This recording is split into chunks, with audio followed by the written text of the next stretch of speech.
بسم اللہ الرحمن الرحیم۔ رسول اللہ صلی اللہ علیہ وآلہ وسلم نے ارشاد فرمایا، مومن کے جسم کا کون سا عضو اللہ رب العزت کو سب سے زیادہ محبوب ہے؟ نبی کریم صلی اللہ علیہ وآلہ وسلم نے ارشاد فرمایا۔ حضرت ابو درداء رضی اللہ تعالیٰ عنہ فرماتے ہیں کہ مومن کے جسم میں کوئی عضو اللہ تعالیٰ کو اس کی زبان سے زیادہ محبوب نہیں ہے۔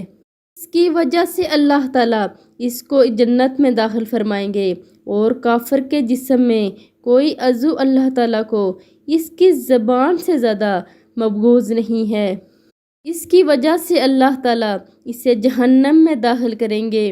مومن نے اپنی اس زبان سے اللہ کی توحید کا اقرار کیا، اور کافر نے اپنی اس زبان سے اللہ کی توحید کا انکار کیا۔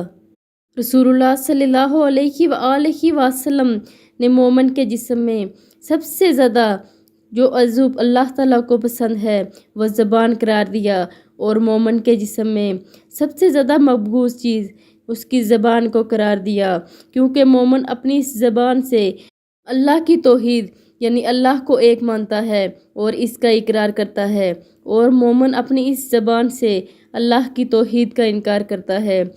آپ لوگوں نے اس ویڈیو کو آگے لازمی شیئر کرنا ہے، اور ابھی تک اگر زینب ٹی وی کو سبسکرائب نہیں کیا تو پلیز ابھی سبسکرائب کر لیں۔ جزاک اللہ خیر۔